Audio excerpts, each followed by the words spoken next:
Au nom du Père et du Fils et du Saint-Esprit, ainsi soit-il. Mes bien chers amis, mes bien chers frères, ce n'est pas sans raison que la Sainte Église demande à l'évêque de consacrer les saintes huiles en ce jour du jeudi saint. Nous avons eu l'occasion, au cours de cette retraite, d'évoquer la pensée de saint Thomas d'Aquin sur ce que sont en vérité les sacrements institués par notre Seigneur Jésus-Christ. Saint Thomas nous rappelle qu'il y a 3 éléments fondamentaux dans la pensée et dans la définition des sacrements.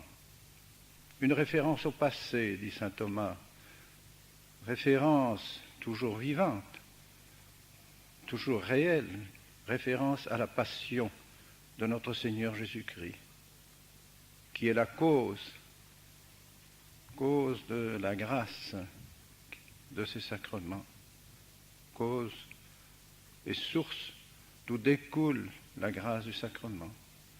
Le deuxième élément est un élément actuel, un élément qui nous touche de près, qui touche toutes les âmes qui sont atteintes par les bienfaits de la rédemption, la grâce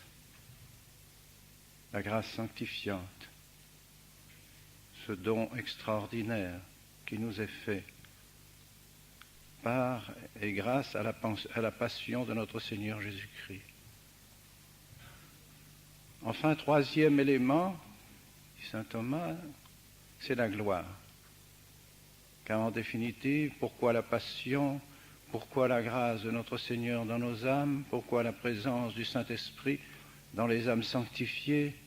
C'est pour la gloire, pour être un jour glorifié dans le ciel et partager la gloire de Dieu. Nous comprenons mieux alors pourquoi ce rapprochement de la consécration des saintes huiles qui servent essentiellement au sacrement avec cette préparation de la passion de notre Seigneur Jésus-Christ, car nous sommes à la veille de l'immolation de l'agneau pascal, veille de la fête de la Pâque. Et c'est en cette soirée que notre Seigneur Jésus-Christ va fonder le sacerdoce, va par conséquent instituer cette continuation de sa rédemption, cette continuation de sa passion en faisant ses prêtres et en leur confiant les sacrements. Et notre Seigneur a voulu que ces sacrements, que sa grâce, que son Esprit Saint nous soit communiqué par des signes sensibles auxquels il a donné ce pouvoir extraordinaire de communiquer la grâce. Et puisqu'il s'agit de la vie divine, il s'agit donc d'un élément mystérieux, sublime, on comprend alors pourquoi toute cette solennité pour consacrer ces saintes huiles qui vont être porteuses de la vie divine dans les âmes. Ces saintes huiles sont en effet employées dans presque tous les sacrements. Et elles servent aussi même par l'institution de l'Église, alors, à la consécration. Elles servaient à la consécration des rois, des prophètes. Elle sert aussi à la consécration de ceux qui touchent de plus près la réalisation des sacrements, comme la consécration du calice, la consécration de la patène, la consécration de la pierre d'autel, consécration du temple de Dieu, de l'Église. Tout cela parce que ces objets ont aussi un caractère divin, ces objets aussi servent à la transmission de la vie divine en nous. Quelle merveille, quelle splendeur, quelle munificence de la part de Dieu de nous donner ainsi à travers toutes ces créatures sa vie divine.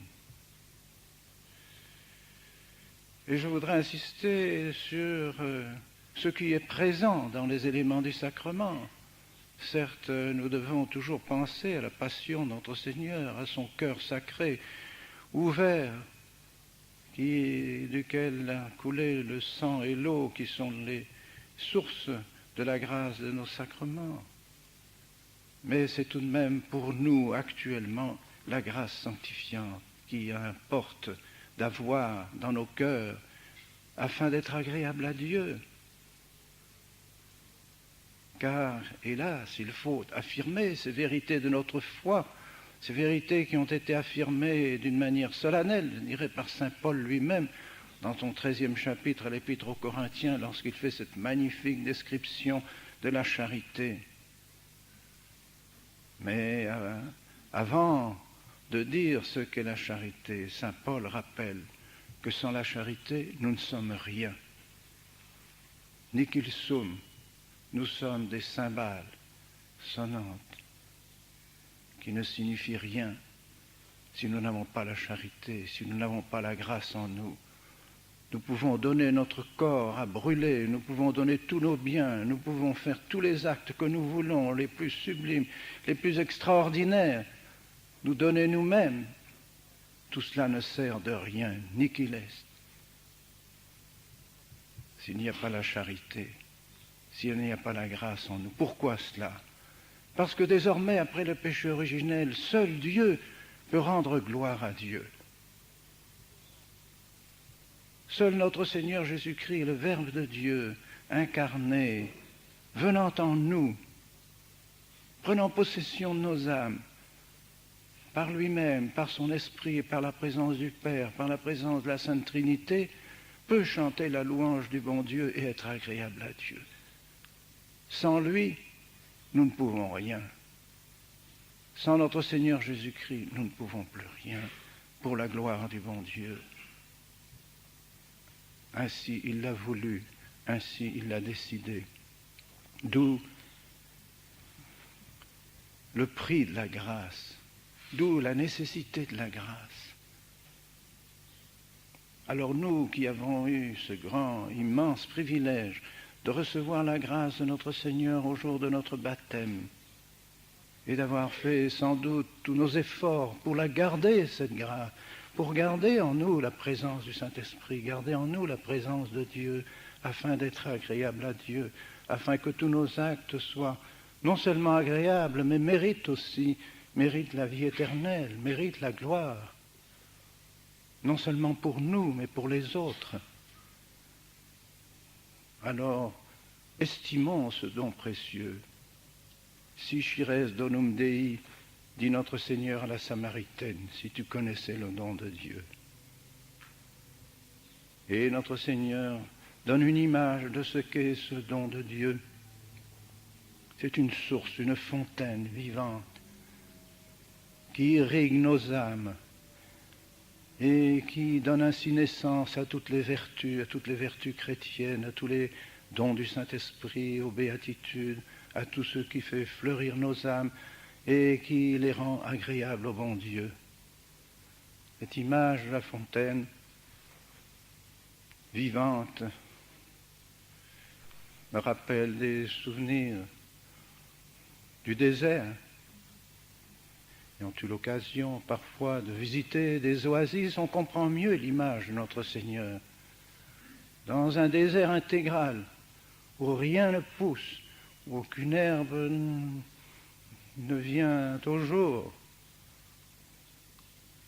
on trouve tout à coup, comme par miracle, quelques hectares de terre où l'on voit surgir ces fontaines, bien souvent sur lesquelles on a posé des pierres afin qu'elles ne soient pas trop jaillissantes.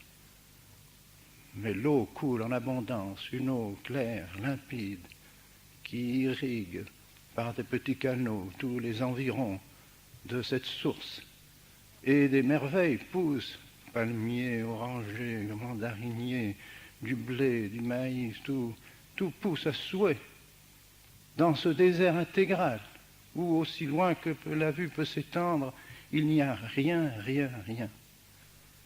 Eh bien, je pense que cette image que notre Seigneur donne signifie bien ce que sont les cœurs qui ont reçu la grâce du bon Dieu. Cette eau, cette source, cette fontaine de vie qui jaillit vers le ciel, produit en nous toutes ces vertus chrétiennes dont nous avons besoin et qui nous préparent à la gloire du ciel. Pour nous, mes bien chers amis, pour nous prêtres surtout, qui devons utiliser souvent ces signes sensibles que notre Seigneur a institués pour conférer la grâce aux âmes, ayons un profond respect, une profonde dévotion pour toutes ces institutions que notre Seigneur a faites, afin de donner véritablement la grâce aux âmes. Et préparons aussi les cœurs afin qu'ils les reçoivent dignement et qu'ils le reçoivent cette grâce en abondance. Car s'il est vrai que ces signes produisent leur effet, comme disent les théologiens, ex opere operato, c'est-à-dire par eux-mêmes, il n'en est pas moins vrai que les dispositions des fidèles comptent aussi dans l'abondance des bienfaits qui sont donnés, dans l'abondance de la grâce qui est donnée. Meilleures sont les dispositions, plus le cœur est ouvert, plus le cœur est généreux, et plus la grâce du bon Dieu se répand en lui. À nous de les préparer. Et à nous d'affirmer justement cette vérité que là où il n'y a pas la grâce, rien n'est utile au salut. Ce sont des vérités qu'aujourd'hui on ne veut plus affirmer, parce qu'elles sont pénibles. On voudrait que toutes les âmes aient la grâce, évidemment.